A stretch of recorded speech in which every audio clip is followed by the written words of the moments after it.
السلام علیکم ورحمۃ اللہ وبرکاتہ۔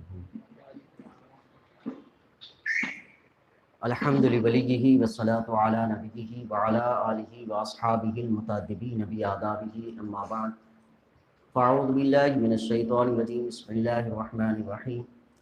لن ینال اللہ لحومها ولا دماؤها ولکن ینالہ التقوی منکم کذالک سخرها لکم لتکبروا اللہ علی ما ھداکم وبشر المحسنین، صدق اللہ العظیم۔ اللہم نور قلوبنا بالقرآن وزین اخلاقنا بالقرآن وادخلنا الجنۃ بالقرآن ونجنا من النار بالقرآن۔ قال اللہ تبارک وتعالی فی شان حبیبی وعظمت رسولی، ان اللہ وملائکتہ یصلون علی النبی یا ایھا الذین آمنوا صلوا علیہ وسلموا تسلیما۔ اللہم صلی وسلم بارک علی محمد وعلی الجود والکرم وآلہ وبارک وسلم، صلاۃ و سلام علیک یا رسول اللہ صلی اللہ تعالی علیہ وسلم۔ معزز سامعین، خطبہ مسنونہ میں سورہ حج کی ایک آیت کریمہ کی تلاوت کا شرف حاصل کیا۔ اس آیت کریمہ کی مفہوم، معانی اور مطلب مسلمانوں کے لیے ایک عبادت کے ضمن میں ہے۔ ذی الحجہ کے مہینے میں ایک فریضہ اور ایک عبادت کے طور پر اللہ تبارک تعالیٰ نے قربانی رکھی ہے۔ قربانی کا عمل خالص اللہ کی رضا کے لیے ایک جانور کو ذبح کر کے خون زمین پر بہا دینا، یہ اصل میں قربانی یہاں تک ہے۔ اس کے بعد قربانی کے احکام یہ ہیں کہ اس ذبح کیے ہوئے جانور کے گوشت کو 3 حصوں میں تقسیم کر دیا جائے۔ تو قربانی ہماری یہاں تک ہے کہ خالص اللہ کی رضا کے لیے ایک فربا جانور کا لے لینا، اس کے حلقوم پر، اس کے گلے پر چھری چلا کر خون کو زمین پر بہا دینا، یہاں تک اللہ کی رضا کا ارادہ ہو۔ اس کے بعد گوشت کے تقسیم یہ قربانی کے احکامات میں ہے۔ قربانی یہاں تک ہے۔ قرآن کی یہ آیت مبارکہ ہمیں تقرب الی اللہ کی طرف لے آتی ہے۔ اللہ کا قرب کیسے حاصل کیا جائے اس کے بارے میں بیان کرتی ہے۔ 5 ارکان اسلامی تعلیمات میں اہم ہیں، جن میں نماز، روزہ، زکوٰۃ اور حج، پھر قربانی۔ ان پر جو آیات مبارکہ ہیں، قرآن پاک نے جس انداز میں، جن الفاظ میں ان کے لیے احکامات ذکر کیے ہیں، ان میں بنیادی بات یہ ہے کہ یہ ساری عبادتیں اللہ کے لیے ہیں۔ نماز کے لیے ذکر ہے کہ بھی اللہ کی رضا کے لیے ادا کی جائے۔ حج کے لیے بیان کیا گیا وَلِلَّهِ عَلَى النَّاسِ حِجُّ الْبَيْتِ مَنِ اسْتَطَاعَ إِلَيْهِ سَبِيلًا، اللہ کے لیے، اللہ کے گھر کا حج، بیت اللہ کی عبادت فرض ہے، یہ اللہ کے لیے۔ قربانی کے لیے بھی یہی ارشاد فرمایا کہ وَلَٰكِنْ يَنَالُهُ التَّقْوَىٰ مِنْكُمْ، گوشت پوشت پہنچتا نہیں، جو پہنچتا ہے تمہاری حسن نیت اللہ کی بارگاہ میں پہنچتا۔ تو ان عبادات میں لفظ للہ، اللہ کے لیے، اس بات سے عبادت کی طرف ذوق و شوق بندے کا ہونا چاہیے کہ یہ کرنا کس کے لیے ہے۔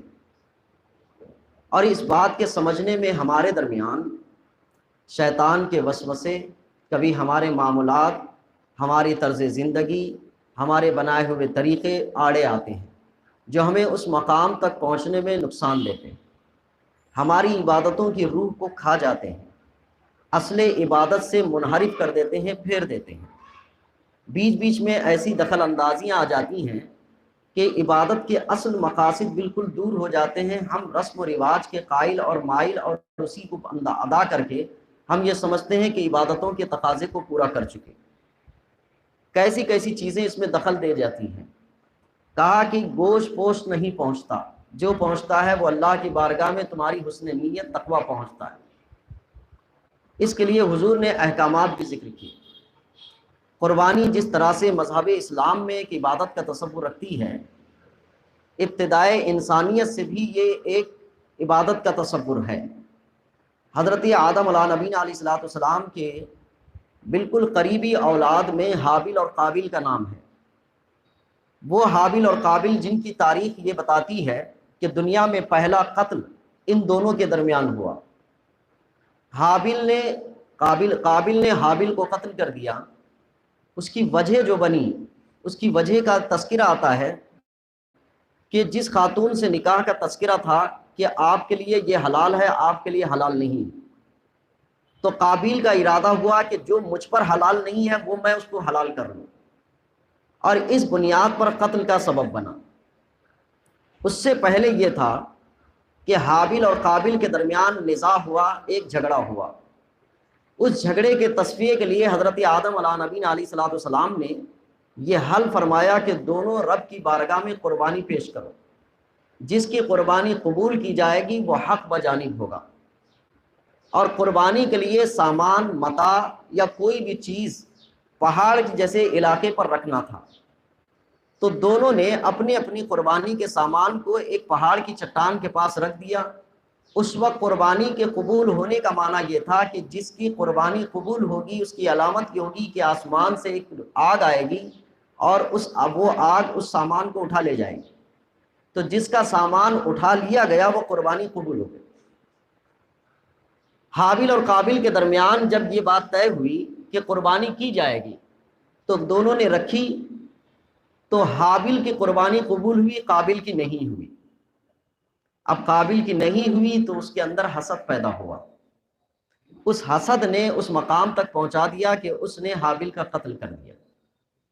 تو قربانی کا تصور ابتدائے انسانیت سے ہے کہ وہاں بھی قربانی کا ایک تصور پیش کیا گیا ہے۔ ہر مذہب میں، مذہب اسلام میں مال کی قربانی، جان کی قربانی اور اللہ کی بارگاہ میں اپنی عزیز چیز کی قربانی کا تصور موجود ہے۔ جس قربانی کو مسلمان ادا کرتے ہیں، اس قربانی کے تصور، اس قربانی کے متعلق آقا کریم صلی اللہ علیہ وسلم سے پوچھا گیا تو حضور نے ارشاد فرمایا یہ ابراہیم کی سنت ہے۔ حضرت ابراہیم علیہ السلام کی سنت اس بنیاد پر قرار دی گئی کہ حضرت اسماعیل علیہ السلام کو ذبح کرنے کا حکم دیا گیا تھا، اور آپ نے ذبح کرنے تک اللہ کی رضا اور اللہ کی خوشنودی چاہی، اور پورے حلق تک چھری لے جا کر چلانے کا ارادہ بھی کیا۔ اس وقت تک طبیعت میں، دل میں، خیال میں، فکر میں کہیں پر بھی یہ بات نہیں آئی کہ میں اس معاملے کو لے کر ہیلا بہانہ کر کے کوئی دوسری چیز ادا کر دوں۔ جب نہیں آئی تو سوچ و فکر، دل کا ارادہ جب گلے پر چھری چلانے تک حضرت ابراہیم علیہ السلام کا یہی ہوا کہ میں اللہ کی رضا کے لیے اپنے چہیتے بیٹے کو قربان کر دوں، تو اللہ نے کہا کہ یہی قربانی آپ کی قبول کر لی گئی۔ یہ اصل میں ارادہ ہوا۔ اسی ارادے کی طرف اشارہ کرتے ہوئے آقا کریم صلی اللہ علیہ وسلم نے فرمایا کہ یہ حضرت ابراہیم کی سنت ہے۔ حضرت ابراہیم علیہ السلام انبیاء اکرام میں اولو العزم نبی کی حیثیت سے متعارف ہیں کہ جن کو اللہ تبارک و تعالیٰ نے بڑی آزمائشوں کے دور سے گزارا۔ حضرت ابراہیم علیہ السلام کی ابتدائے پیدائش سے لے کر آپ کے اخیر وقت تک آزمائشوں کا دور گزرا۔ ان آزمائشوں میں سے ایک آزمائش اپنے بیٹے کو ذبح کرنے کی، اور وہ سنت قرار دی گئی امت محمدیہ کے لیے۔ آقا کریم صلی اللہ علیہ وسلم نے ارشاد فرمایا یہ سنت ابراہیمی ہے۔ صحابہ نے عرض کیا کہ یا رسول اللہ اس میں ثواب کیا ہے؟ تو کہا کہ جانور کے کھال کے بالوں کے برابر، بلکہ اس سے بھی زیادہ۔ حضور نے فرمایا کہ اس میں نیکیاں رکھی ہوئی۔ سیدھے سیدھے یہ فلسفہ سمجھ میں آتا ہے کہ کھال کے بال کے برابر نیکیاں، پھر گوشت اپنے لیے ہی رکھ لینا، خون کو بہا دینا، اس کی بوٹی چوٹی سب کھا جانا، پھر بھی ثواب کا ثواب لے لینا۔ ایسا سودا تو شاید کسی انسان کے پاس نہیں موجود ہو کہ بھیجا بھی کھا لے، پائے بھی کھا لے، گوشت بھی کھا لے، چمڑے کو بھی استعمال کر لے، سب کچھ کر لے، اور قربانی اللہ کے لیے ہو جائے۔ یہ تصور اس بنیاد پر ہے کہ پچھلی قوموں نے قربانی کا جو نظریہ بنایا تھا، بعض کے نزدیک قربانی کا نظریہ یہ تھا کہ جس جانور کو جس بت کے نام پر خرچ کیا جائے وہ کھایا نہیں جاتا، بلکہ کعبۃ اللہ کے میں جن بتوں کے نام سے قربانی کی جاتی تھی، بحیرہ، صائبہ، سام، ان کے نام سے قربانی کی جاتی تھی۔ تو طریقہ یہ تھا کہ جانور کے سر کو ایک دھار میں قتل کر دیا جاتا، اس کو علیحدہ کر دیا جاتا، پھر اس کے خون کو ایک تشت میں نکالا جاتا اور وہ خون اس بتوں پہ ایسے چڑھایا جاتا تھا۔ ایک تصور تھا، گوشت سامنے رکھ دیا جاتا تھا، گویا کہ یہ بت ان کو کھاتے ہیں یا خون ان کے اوپر چڑھا دیا جاتا ہے۔ تو اس تصور کے ذریعے سے وہ قربانی کی نظر کو پیش کیا کرتے تھے۔ اسلام نے اس نظریے کی تردید کرتے ہوئے کہا لن ینال اللہ لحومھا ولا دماؤھا، نہ اللہ کو تمہارے جانوروں کا گوشت پہنچتا ہے نہ خون پہنچتا ہے، پہنچتا کچھ بھی نہیں۔ اگر ان کا دیکھا دیکھی تم کرنا چاہو کہ اللہ کے نام پر قربانی کرو، پھر خون کو چڑھانا چاہو، گوشت کو پہنچانا چاہو، کہا پہنچتا نہیں۔ وَلَٰكِنْ يَنَالُهُ التَّقْوَىٰ مِنْكُمْ، لیکن تمہاری جو حسن نیت ہوگی وہ اللہ کے یہاں پہنچتی۔ تو یہ چڑھاوے کا تصور نہیں، تو پہنچنا ہمارے پاس ہے۔ تو انسان دو چیزوں کے درمیان گھرا رہتا ہے، گوشت پوشت کے درمیان، پھر اس کے ساتھ ساتھ تقویٰ اور نیت حسن نیت کے درمیان۔ ترجیح کس کی ہونی چاہیے؟ کہا ترجیح اس چیز کی ہونی چاہیے کہ نیت کبھی بھی بدلی نہیں جانی چاہیے۔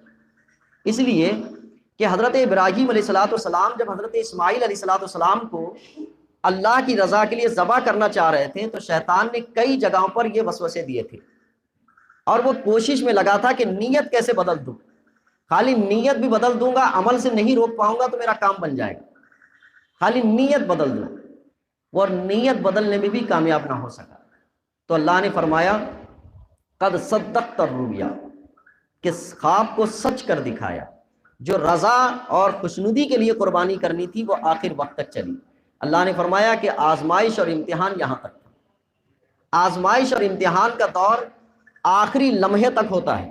آپ اندازہ کریں، صرف یہی آزمائش نہیں، حضرت ابراہیم علیہ السلام کو جب نار نمرود میں ڈالا جا رہا تھا تب بھی آزمائش وہاں تک تھی، آگ میں جانے تک۔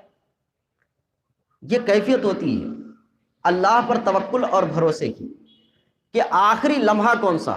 ہم تو آخری کو کئی درجے دے دیتے ہیں۔ کہا کہ اب میرے صبر کا پیمانہ لبریز ہو گیا، مجھ سے اور برداشت نہیں ہوتا، اور میں اب اس سے زیادہ ٹینشن نہیں لے سکتا، یہ ساری چیزیں۔ لیکن حضرت ابراہیم علیہ السلام کو جس مقام پر نار نمرود کی طرف بھیجا گیا تھا، چھوڑا گیا تھا، اس وقت آپ سوچیں کہ اس سے زیادہ آخری کیا ہو سکتا ہے، کیونکہ چند ہی لمحے میں اس آگ کے اندر گر جانا ہے۔ لیکن اس موقع سے بھی حضرت ابراہیم علیہ السلام نے یہ ذکر کیا تھا کہ میرا رب خوب جانتا ہے میری حالت کو۔ اس موقع سے بھی، یعنی گرنے کے پہلے پہلے تک بھی یہ پورا اعتقاد تھا کہ اس رب نے زندگی دی ہے تو وہ چاہے حیات دے، وہ چاہے ممات دے۔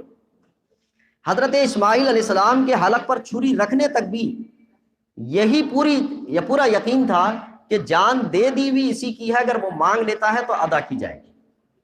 اس میں یہ ہیلا نہیں تھا کہ آگ میں ڈالا جا رہا ہوں تو یہ گلزار بنے گی، تو کیونکہ پہلے ہی سے کسی کو معلوم ہو کہ مجھے آگ میں ڈالا جا رہا اور وہ گلزار بننے والی ہے تو وہ آزمائش ہی نہیں ہے، آزمائش کہلائے گی نہیں وہ، اس لیے کہ پہلے ہی سے پتا ہے کہ وہ آگ گلزار بننے والی ہے۔ اگر حضرت ابراہیم علیہ السلام کو یہ پہلے ہی بتا دیا جائے کہ آپ حلق تک چھری لے جائیں گے لیکن کاٹ نہیں پائیں گے، اس کے بدلے دمبا آئے گا، تو یہ قربانی ہوتی نہیں۔ آخر وقت تک دیکھا گیا کہ کیا کرتے ہیں یہ، کہ اپنی نیت کو باقی رکھتے ہیں، تو یہ باقی رکھنے کی بنیاد پر ہم ان کی قربانی کو قبول کر لیں۔ پہلے نہیں بتایا گیا کہ آپ کے بدلے، آپ کے بچے کے بدلے دمبا لایا جائے گا، آگ کو گلزار بنا دیا جائے گا، آگ کو حکم ہوگا یا نارو کونی بردم و سلامہ کا، یہ نہیں، بلکہ کہا گیا کہ آگ میں ڈالا جائے۔ حضرت جبرائیل حاضر ہوئے تھے اس موقع سے جب آگ کی طرف آپ کو چھوڑا گیا تھا، گلیر کی شکل میں رکھ کر ایسے چھوڑ دیا گیا تاکہ آگ کے اندر سیدھے چلے جائیں۔ حضرت جبرائیل اس درمیان میں حاضر ہوئے تھے، عرض گزار ہوئے کہ کیا آپ کو کچھ حاجت ہے، ضرورت ہے؟ حضرت ابراہیم علیہ السلام نے کہا کہ حاجت تو ہے، ضرورت تو ہے، تو آپ کہیں رب کے حضور پہنچا دیتا ہوں۔ کہا جس سے حاجت ہے وہ خوب جانتا ہے۔ اسی درمیان میں تو یا نارو کونی بردم و سلامہ کی پھر صدا آئی، وہ آگ گلے گلزار بنی۔ حضرت اسماعیل علیہ السلام کو یہ نہیں پتا تھا کہ میرے حلقوم تک چھری چلے گی پھر اس کے بعد دمبا آئے گا، نہ تو یہ صبر و رضا و تسلیم کے پیکر کبھی اس معاملے میں اس ثواب کے مستحق نہ قرار دیے جاتے جو کہا گیا کہ ان ہذا لہو البلاء المبین، یہ بڑی آزمائش تھی آپ کے لیے جو آپ اس امتحان سے گزر گئے۔ ہمیں تو پتہ ہے پہلے ہی سے، چھری بھی چلے گی جانور پر، خون بھی بہے گا، گوشت بھی ملے گا، ساری چیزیں ملے گی، ہمیں تو پہلے ہی سے پتہ ہے۔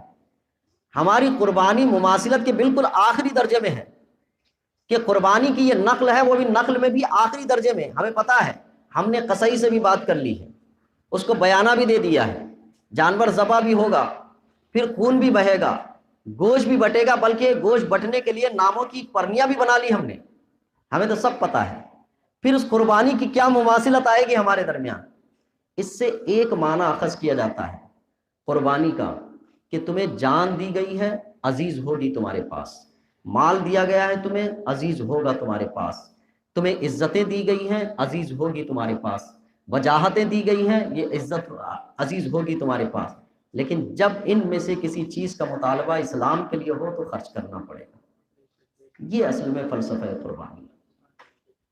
حضرت اسماعیل علیہ السلام کو حضرت ابراہیم علیہ السلام نے جب یہ بات کہی کہ میں تمہیں ذبح کرتا ہوں، تو قرآن نے ان الفاظوں کو ایک تعبیر دی اور کہا کہ حضرت اسماعیل علیہ السلام نے کہا کہ یا ابتی فعل ما تؤمر ستجدنی ان شاء اللہ من الصابرین۔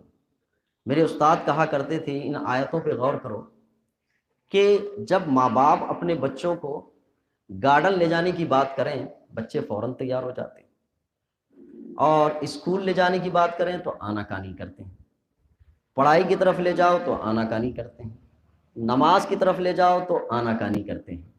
اور ہم سب سے زیادہ زور کس پر دیتے ہیں؟ کہا پکنک پر، گارڈن پر، فلاں پر فوراً تیار کر دیں۔ بات عبادتوں کی آتی ہے، بات اسلامی تعلیمات پر عمل کرنے کی آتی ہے تو ہم اتنی توجہ نہیں دیتے، کہتے ہیں کہ چلو آج نہیں کل سیکھ جائے گا، آج نہیں کل ٹھیک ہو جائے گا، آج نہیں کل بہتر ہو جائے گا، میں بول تو رہا ہوں، کر تو رہا ہوں۔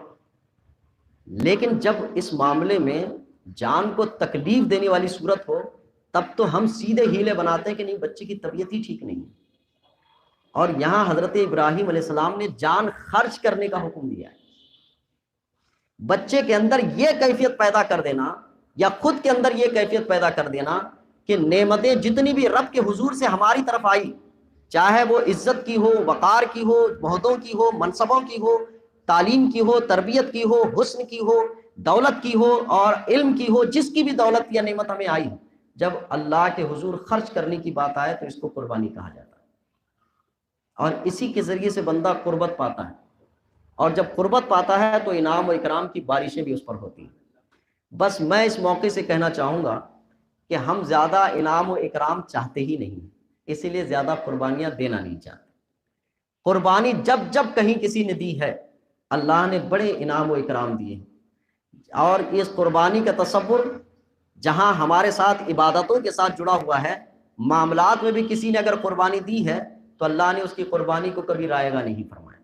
اگر کسی باپ نے اپنی اولاد کے لیے اپنی عزتیں، اپنی دولت، اپنی ساری عائش و آرام کی چیزیں کھپا دی ہیں تو انہی بچوں کی نظر میں ماں باپ کی بڑی قدر بھی بنی ہوئی۔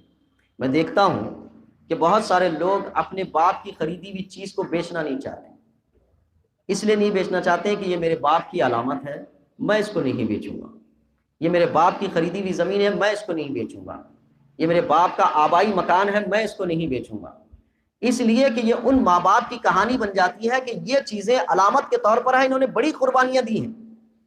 اور آج ہمارے پاس نہ معاملات کے معاملے میں کوئی قربانی کا تصور ہے، نہ ہمارے پاس ایک دوسرے کے حقوق کے معاملے میں قربانی کا تصور ہے، نہ ہمارے پاس اپنی زندگیوں میں ایک دوسرے کے حقوق ادا کرنے کے معاملے میں کوئی قربانی کا تصور ہے۔ اسی لیے کوئی کسی کی چیز باقی نہیں رکھ رہا ہے، کوئی کسی چیز کو باقی رکھنا نہیں چاہتا ہے۔ اور حضرت ابراہیم علیہ السلام نے رب کی رضا اور تسلیم کے لیے جو قربانی دی ہے وہ 700 سال پہلے کی کہانی تھی، جب میرے آقا کریم صلی اللہ علیہ وسلم تشریف لائے 700 سال بعد۔ حضرت ابراہیم علیہ السلام 700 سال پہلے اس دنیا سے پردہ فرما چکے، تو 700 سال کے بعد میرے حضور فرماتے ہیں کہ ان کے طریقے کو میری امت میں رائج کیا جائے گا۔ یہ قربانی کے اثرات ہوتے ہیں، قربانی کے تصورات ہوتے ہیں، ان کے اثرات دیر پا ہوتے ہیں، معاملات تعلقات کے اثرات تھوڑے ہوتے ہیں، لیکن جو بندہ قربانی دیتا ہے پھر اس کے اثرات زیادہ ہوا کرتے ہیں۔ حضرت ابراہیم علیہ السلام کی سنت کو حضور نے بیان فرمایا کہ قربانی یہ حضرت ابراہیم کی سنت ہے، ہمیں جانور اس معاملے میں ذبح کرنا ہے۔ تو قربانی میں جانور کا ذبح کرنا یہ ایک سنت ابراہیمی، اس کے متعلق مسائل ہم نے سماعت کیے کہ یہ چیزیں ہیں کہ بھئی قربانی کریں۔ چھوٹے جانور میں ایک شخص کی قربانی، بڑے جانور میں 7 شخصوں کی قربانی۔ آقا کریم صلی اللہ علیہ وسلم نے قریب 10 سال تک آپ نے خود قربانی فرمائی، 2 دمبے ذبح فرمایا کرتے تھے۔ عام طور پر ایک دمبا اپنی جانب سے قربانی کے طور پر، اور ایک دمبا اس جانور ان کی جانب سے جو امت میں قربانی نہیں کر سکتے ہیں، حضور نے ان کو نیت میں شامل کر کے قربانی ادا کی۔ حضرت فاطمہ الزہرا رضی اللہ تعالی عنہا کی طرف سے ایک مرتبہ حضور نے قربانی فرمائی، تو حضرت فاطمہ کو بلایا، کہا کہ یہاں کھڑے ہو جاؤ، میں تمہاری جانب سے قربانی کر رہا ہوں۔ تو حضرت فاطمہ کھڑی رہیں، حضور نے دمبے کے حلق پر خود ہی ذبح فرمایا، تو قربانی حضور نے فرمائی۔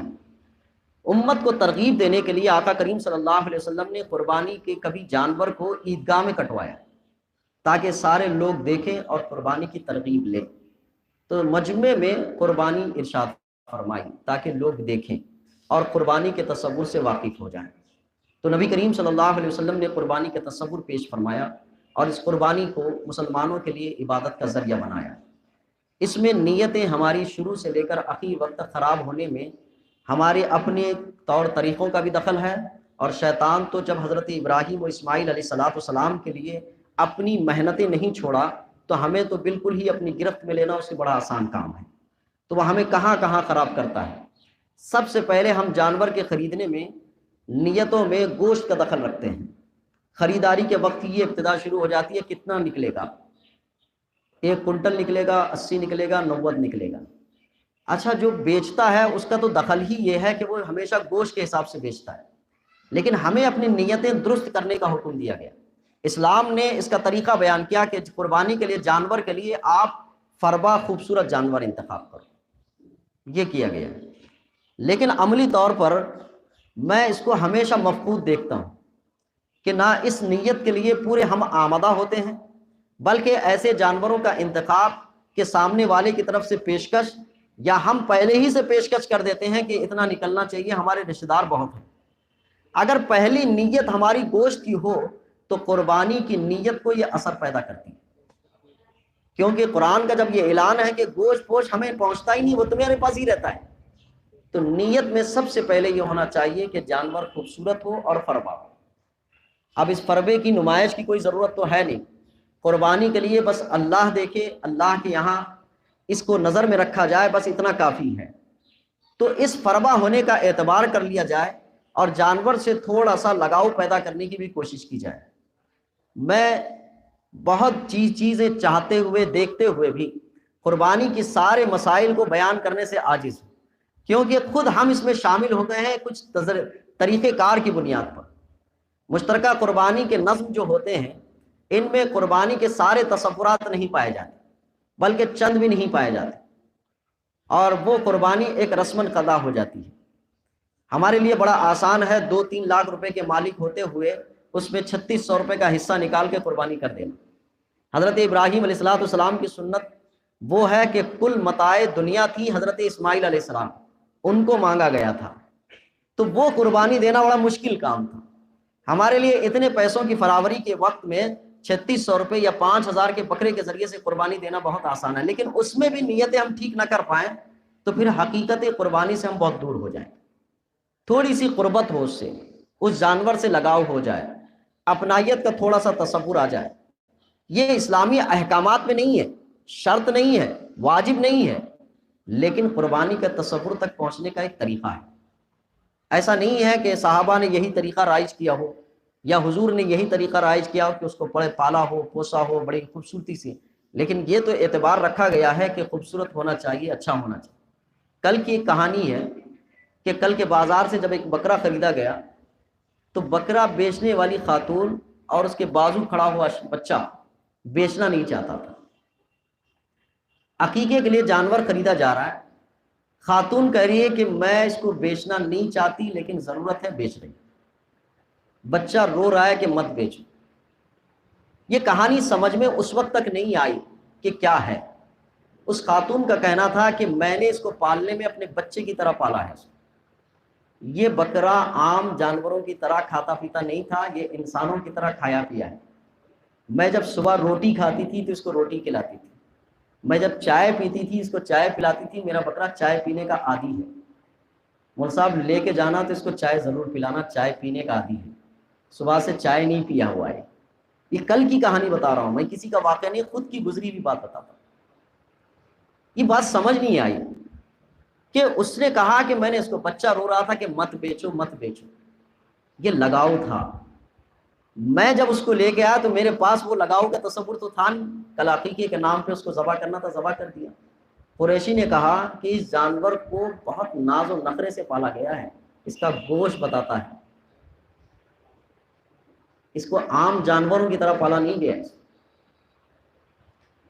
اب میرا پورا دھیان جاتا ہے کہ وہ بچہ آج تک اس جانور کی فرقت میں رو رہا ہوگا، وہ خاتون محسوس کر رہی ہوگی کہ یہ چہکتا تھا بہکتا تھا یہ سب۔ اس خاتون نے ایک خصوصیت اس کی یہ بتائی تھی کہ یہ اجنبی کو دیکھ کے سر مارتا ہے،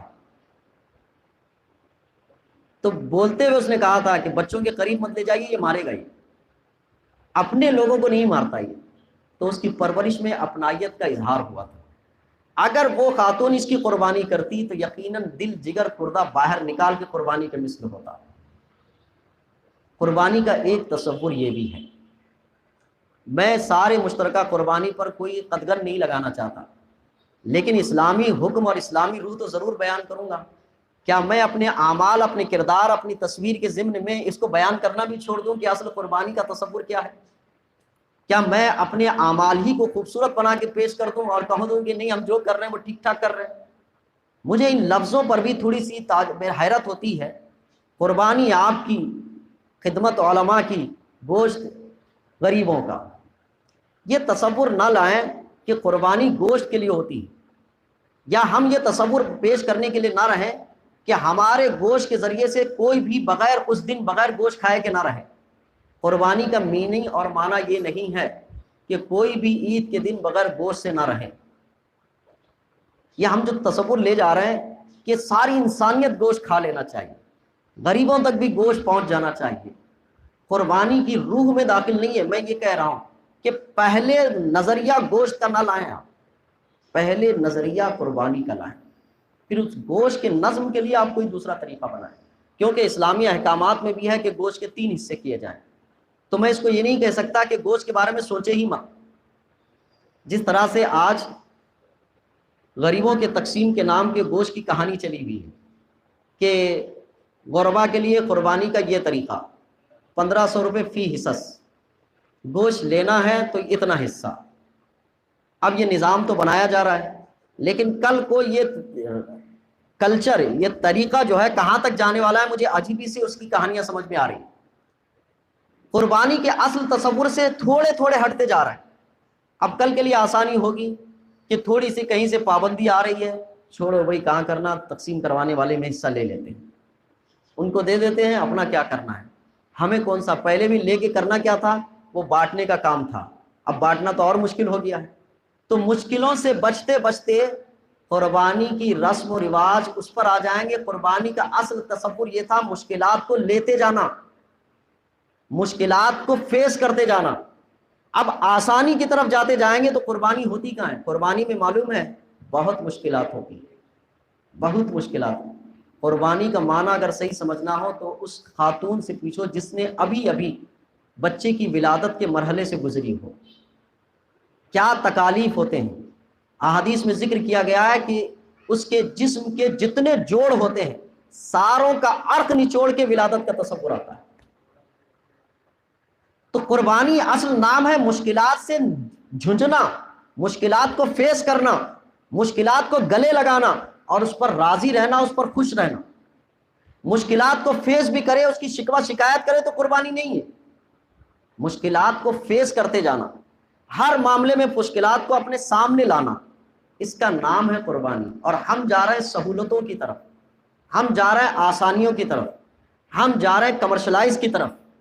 میں نہیں کہتا ان کی قربانی جیسی عبادت نہیں ہو رہی، میں صرف یہ کہتا ہوں کہ روح قربانی ختم ہوتی جا رہی، اصل قربانی دور ہوتی جا رہی۔ میں ان پر بھی شک نہیں دائر کرتا کہ 1500 کے حصے کی قربانی کیسے کرتے ہوں، ممکن ہے بہت سارے صوبوں میں، بہت سارے علاقوں میں جانور بڑا سستا مل جاتا ہے، قصائی کی مزدوری بھی بڑی سستی ہوتی ہے، تو 1500 کے حصص کی قربانی بھی ممکن ہے، کوئی فراڈ نہیں، کوئی دھوکہ نہیں، کوئی غبن نہیں، ممکن ہے کہ قربانی ٹھیک ہوتی ہو۔ لیکن ہم اصل قربانی کے فلسفے سے دور ہوتے جا رہے ہیں کہ ایسی قربانیاں اسلام میں خالص معتبر نہیں۔ تھوڑا سا جانور کے لیے مان لیں کہ اگر اللہ نے قربانی میں جانور کی جگہ بچوں کی قربانی کا تصور پیش کیا ہوتا تو کیا ہوتا ہمارے پاس، کہ جن کو ناز و نخرے سے پال کر، جن کے نام کے ہم نے جائیدادیں بنا رکھی ہیں، اس کو ذبح کرنے کا حکم دیا جاتا کہ نہیں ذبح کرو اب تم اپنے بچوں۔ تو میں تو کہتا ہوں کہ کتنے تو اس حکم سے ہی پھر جاتے، کہ نہیں کرنا ہمیں یہ سب کام، اس تصور سے پھر جاتے۔ جانور کی قربانی مطلوب رکھی گئی، اس مطلوب قربانی کو بھی ڈھنگ سے ادا کرنے میں اگر ہم پس و پیش کرتے ہیں تو پھر فلسفہ قربانی کیا رہے؟ پھر بات آئے گی وہی ڈاکٹر اقبال کے اشعار کے پڑھنے کی کہ میں پڑھوں آپ سنو، آپ کو سننے میں اچھا لگے مجھے بولنے میں اچھا لگے، عمل کی دنیا بالکل خالی پلاٹ کی طرح پڑی گی، رہ گئی روح ازاں، کیا ہے رسم ازاں روح بلالی نہ رہی، فلسفہ رہ گیا تلقین غزالی نہ رہی۔ تو تلقین غزالی کی ایک چھوٹے سے حصے میں سے یہ ہے کہ قربانی کے اصل منشور کو سمجھا جائے کہ عزیز چیز کو نذر کر دینا دوسرے کی رضا کے لیے، یہ فلسفہ قربانی۔ اور اللہ تبارک تعالیٰ نے مال کو قبول فرمایا تو اسی بنیاد پر، اور اس کے نتائج اور اثرات بھی رکھے ہیں۔ میں اس بات کو کہے بغیر نہیں جا سکتا کہ اللہ قربانی لیتا ہے تو اس کے اثرات اور نتائج بھی دیتا ہے، دنیا میں بھی دیتا ہے اور آخرت میں بھی عطا کرتا ہے۔ اس نتائج اور اثرات کی کیا کیفیت ہوگی؟ اس نتائج اور اثرات کی کیفیت یہ ہے کہ حضرت ابراہیم علیہ السلام نے رب کے حضور جن قربانیوں کو پیش فرمایا، اللہ تبارک تعالیٰ نے قیامت کی صبح تک حضرت ابراہیم علیہ السلام کے تذکرے کو اچھے ناموں کے ذریعے سے جانا ہے، اچھی باتوں کے ذریعے سے۔ سورہ شعراء میں حضرت ابراہیم علیہ السلام نے رب کے حضور دعا مانگی، اس دعا کو اثرات کے طور پر اللہ تبارک تعالیٰ نے اس امت کے اعمال میں شامل رکھا ہے۔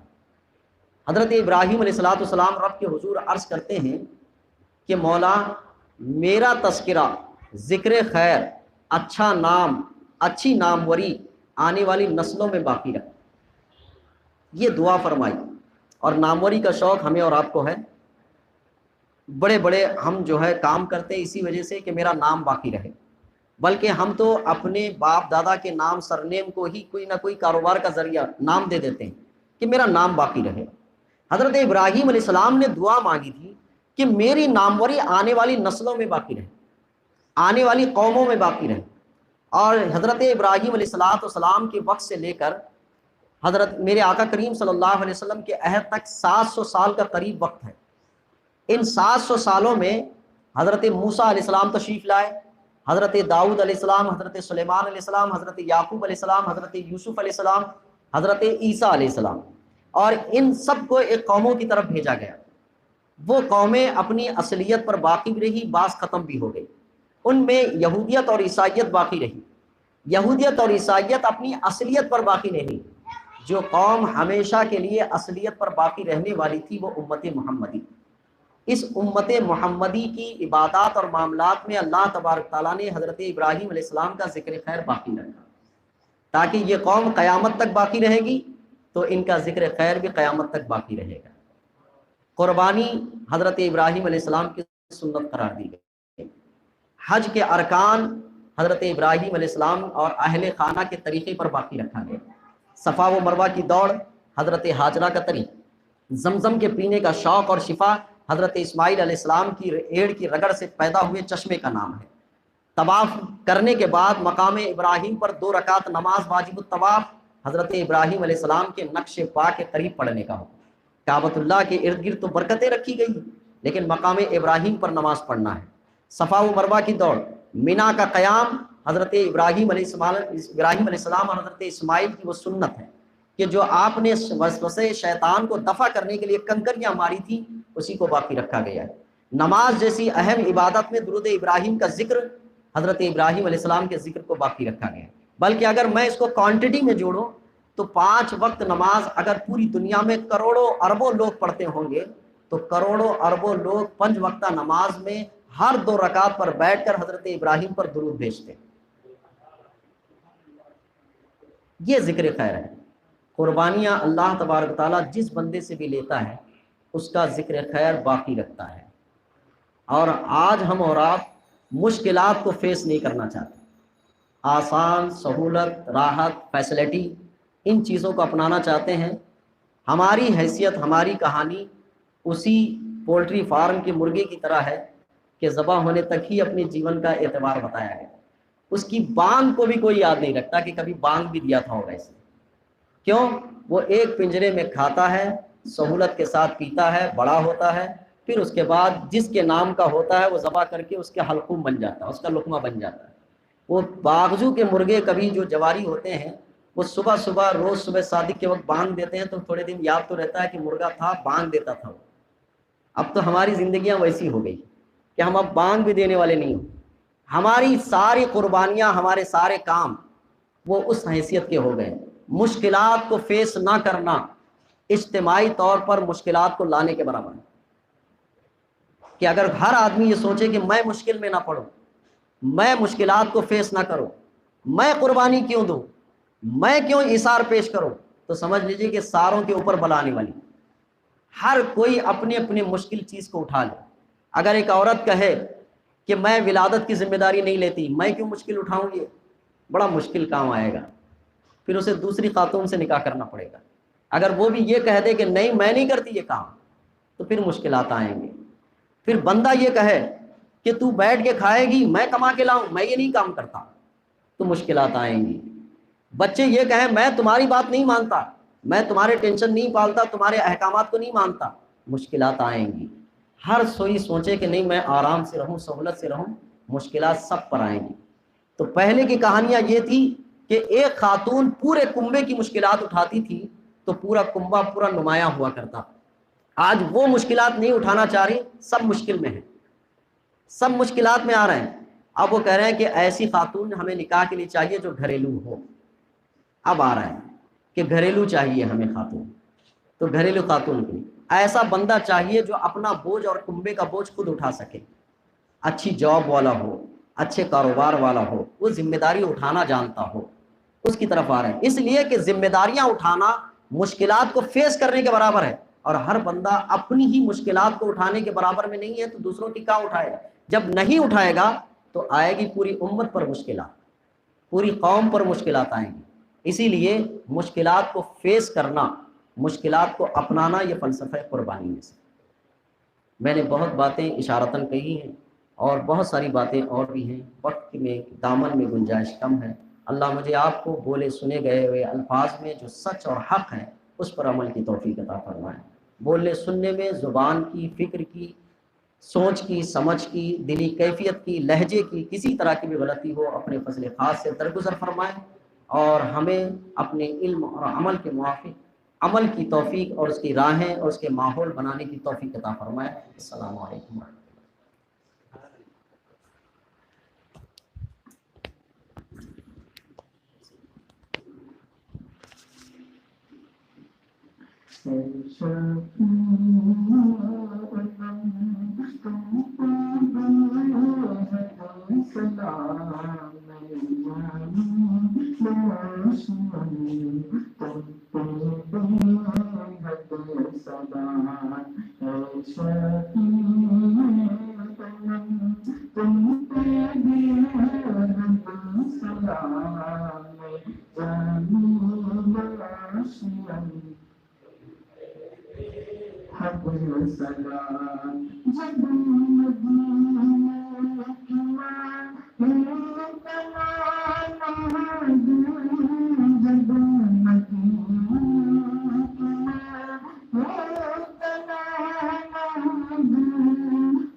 مولا کریم کے حبیب پاک صلی اللہ علیہ وسلم کے صدقے اس محفل کو قبول فرما. جو کچھ بولا گیا سنا گیا ہے اس میں کچھ خامی خطا غلطی رہ گئی تو مولا کو اپنے فضل خاص سے درگزر فرما. ہمیں ایمان کی زندگی ایمان کی موت عطا فرما. مولا اس ملک میں امن و امان عطا فرما. مظلوم کسانوں کی فریاد رسی کو باب استجاب میں جگہ عطا فرما. مولا ہم سب کو جو ہم میں پریشان ہیں سب کی پریشانی کو دور فرما. ہم سب کو ہمیشہ خیر اور بھلائی پر جمع فرما. ہمیں بہتر عاقبت بہتر انجام عطا فرما. عزت کی زندگی عزت کی موت عطا فرما. سرخروئی و سر بلندی ہمیں اور اسلام کو عطا فرما. الہی خیر بتائی بحق شاہدی رہی. ان اللہ وملائکتہ یصلون علی النبی یا ایھا الذین آمنوا صلوا علیہ وسلموا تسلیما. اللهم صل وسلم علی محمد وعلى آلہ وصحبہ وسلم. سبحان ربک رب العزة عما یصفون وسلام علی المرسلین والحمد للہ.